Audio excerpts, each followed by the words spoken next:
Let's talk about the Jimmy G bet. We talk about this every time we do a show, but it's been a couple weeks.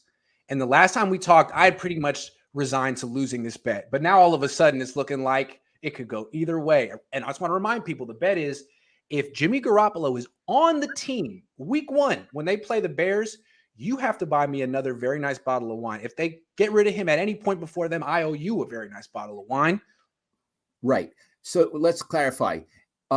If he's on the roster for the first game, I win.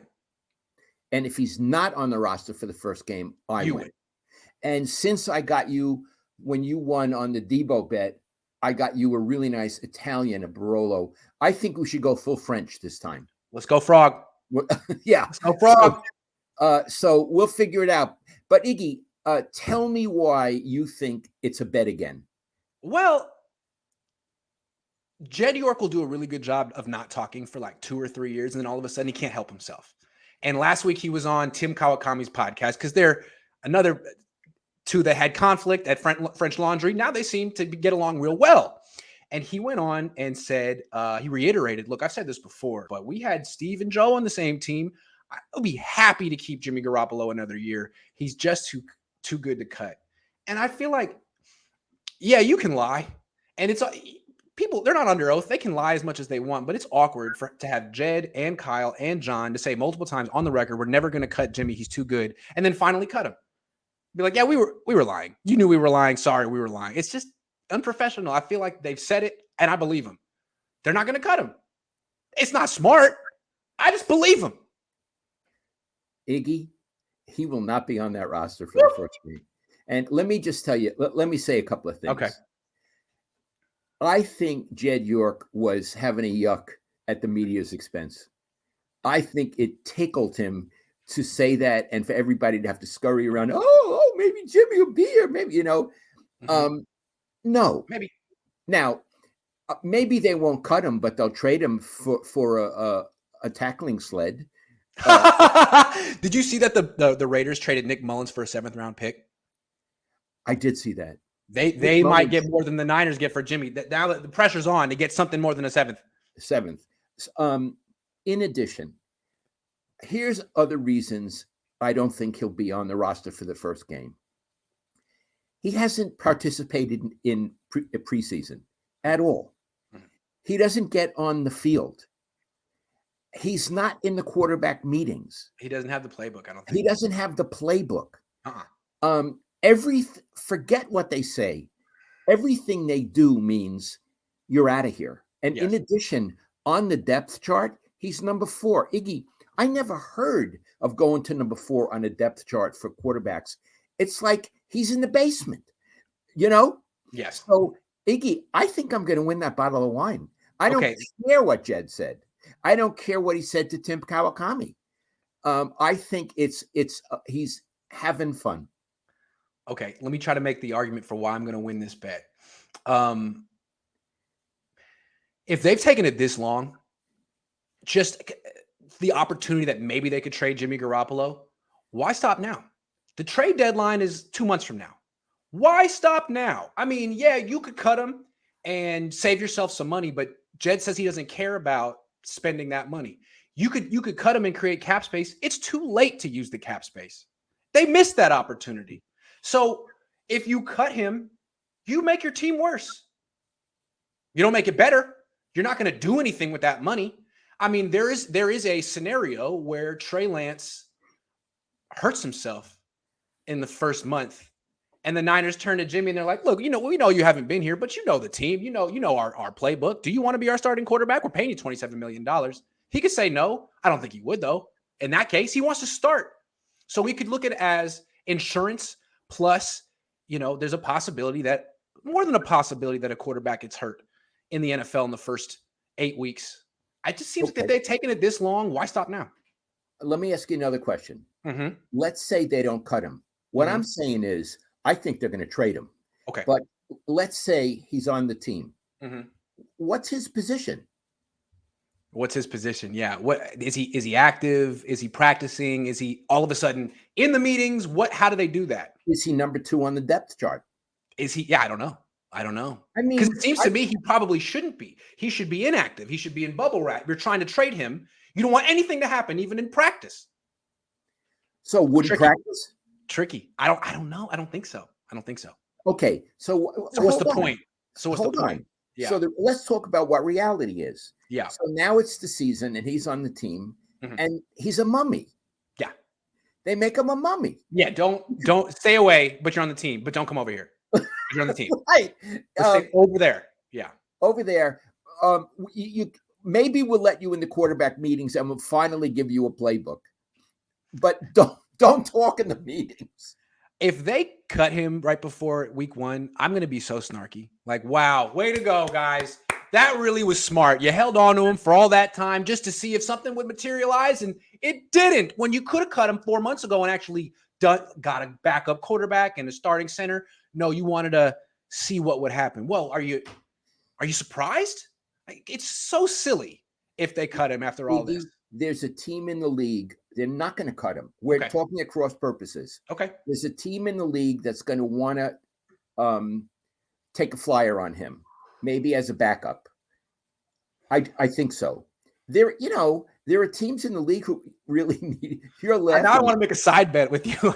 There's no way this guy's getting traded. No freaking way he gets traded before week 1. But okay, I hear you. Oh, we got a big get. And if I lose this bet, I'm getting you the nicest freaking bottle of wine I can find. The nicest one.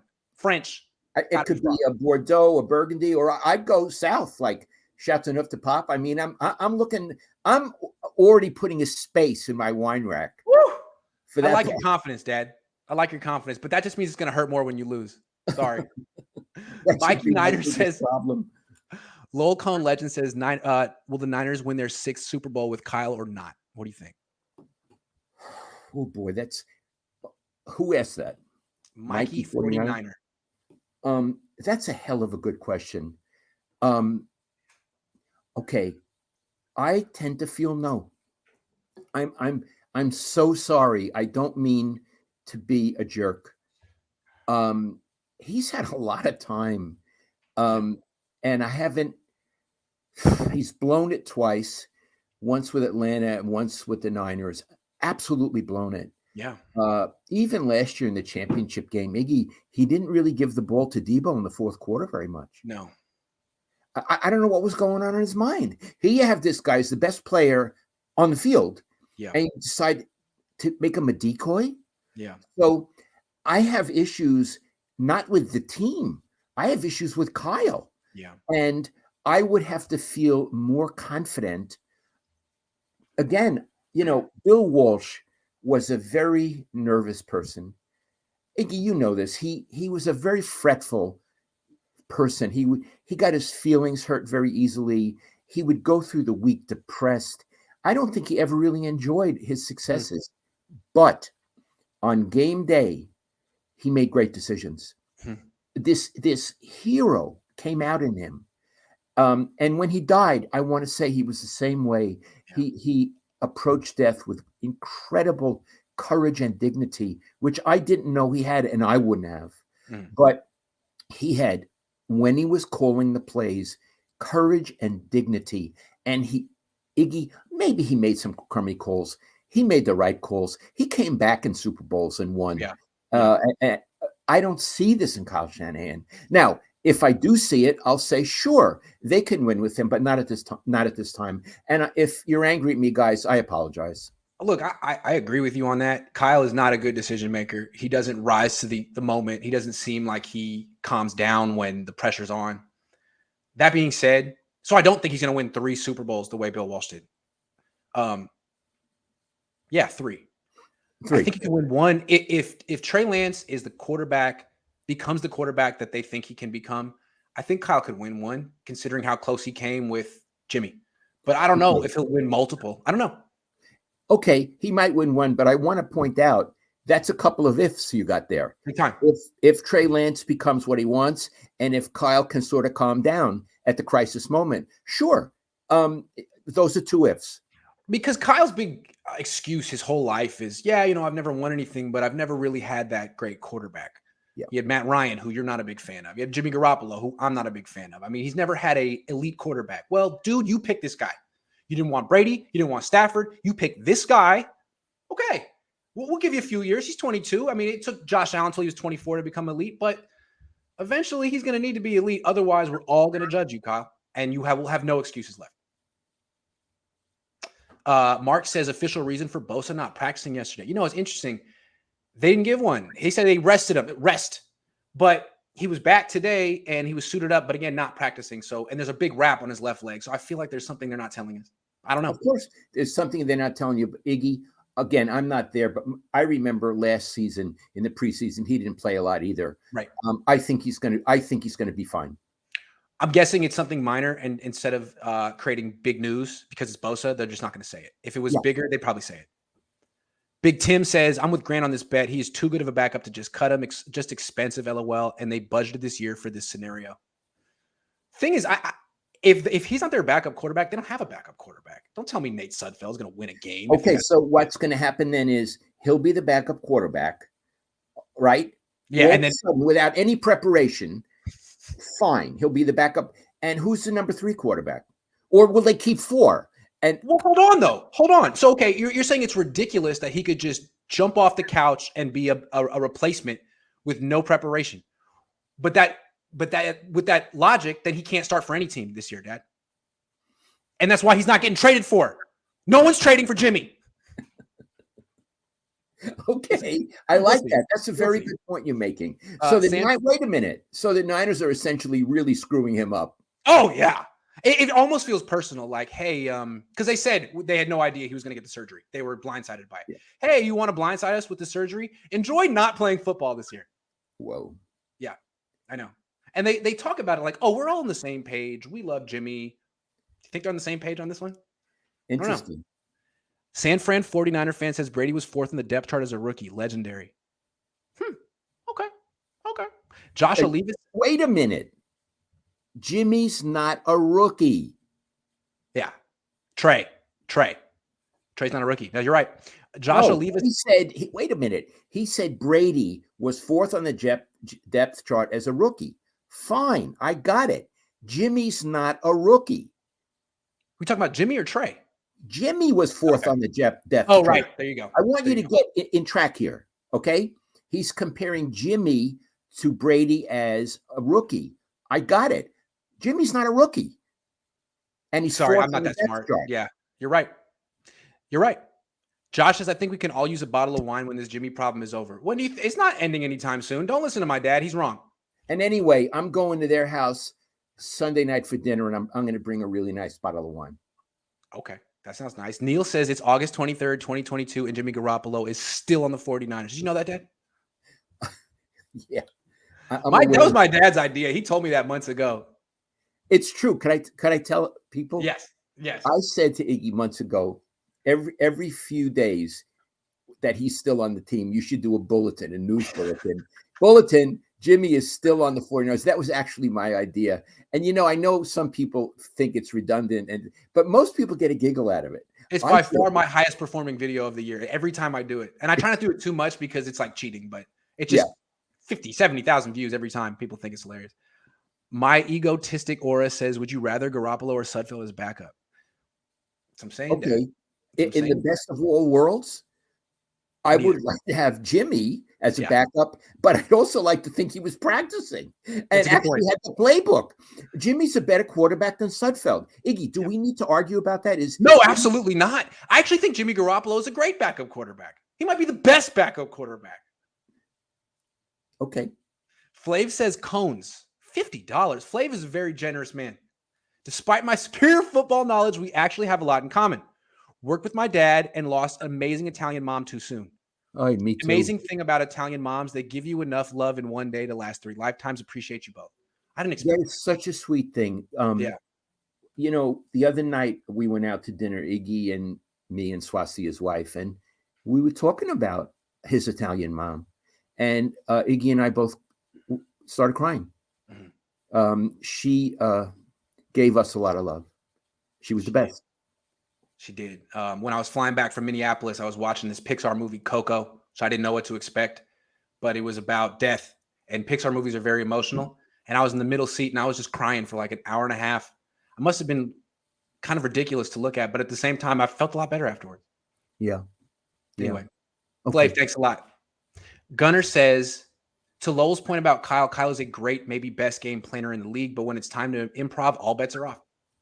I totally agree with that. He's a wonderful planner, but when, and Iggy and I use the phrase crisis moment, when the crisis moment approaches or arrives and you've got to be cliche, quick on your feet, think quick, I don't see it.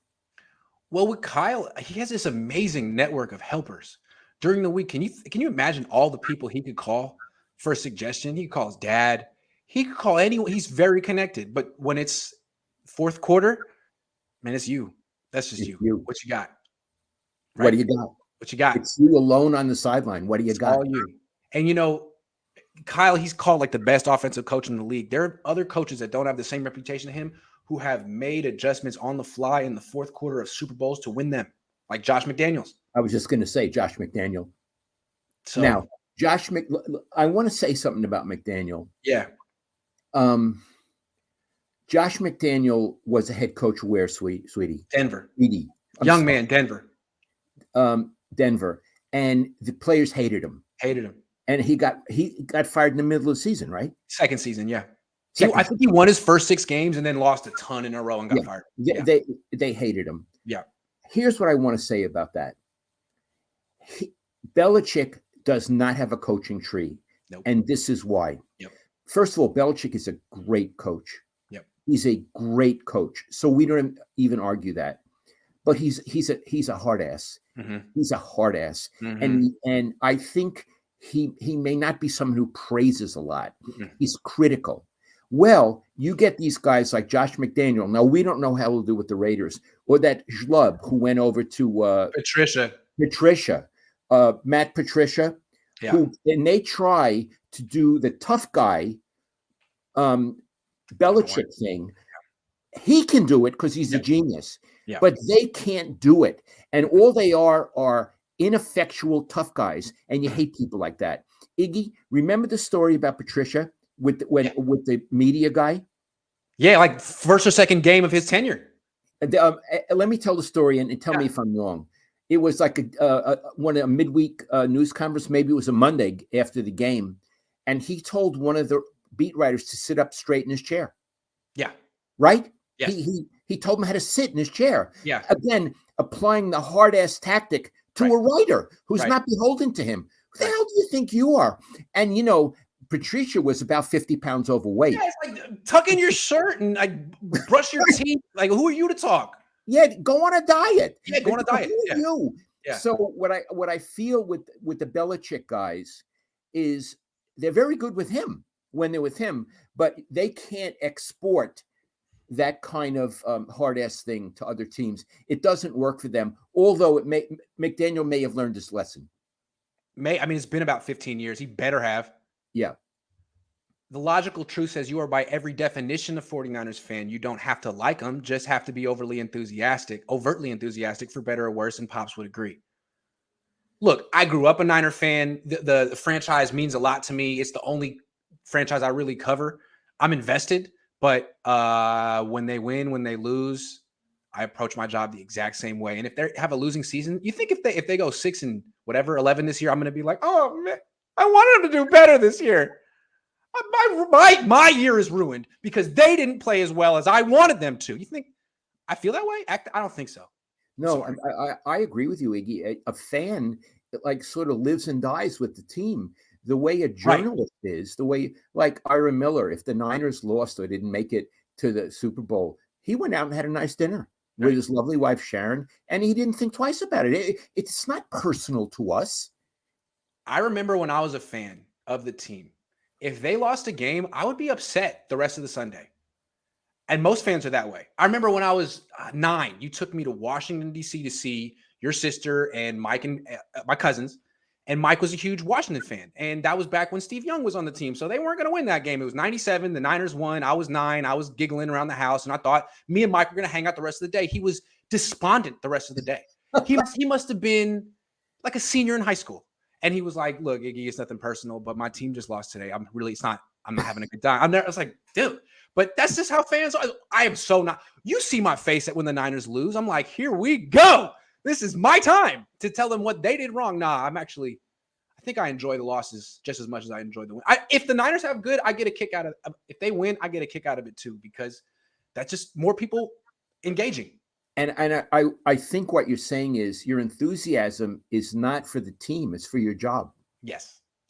Winning, That's losing, mediocre, good, bad. I'm very enthusiastic. But you're enthusiastic, and I was too. I was enthusiastic. I loved commenting and writing about the Niners, but also the Giants and the Raiders and the other teams. Right. There's a misconception that as a sports writer, if the team is good, your work is good. No, your work is totally not dependent on them. Your work is dependent on you. And so if they play well, you could have a bad day. If they have a bad day, you could have a good day. It all depends on what you're prepared for. And you better have a lot of good days. You better have a lot of. There's no excuse to have a bad. It's not like, oh, the Niners lost, so I'm going to mail it in. No. This is they just finished. Now it's your turn to perform. You haven't done anything. That's right. And Iggy, we've talked about that. Yep. When the game's over and you do a video where I wrote my column, now I was performing. Right. You're performing. Yeah. So really what you do during the game is you drink too much coffee, you eat too much sugar, and you're writing stuff down, but you're really killing time, taking in as much raw data as possible until it's your turn to write, perform, do whatever it is after. And that's why it's tough to go to sleep after games.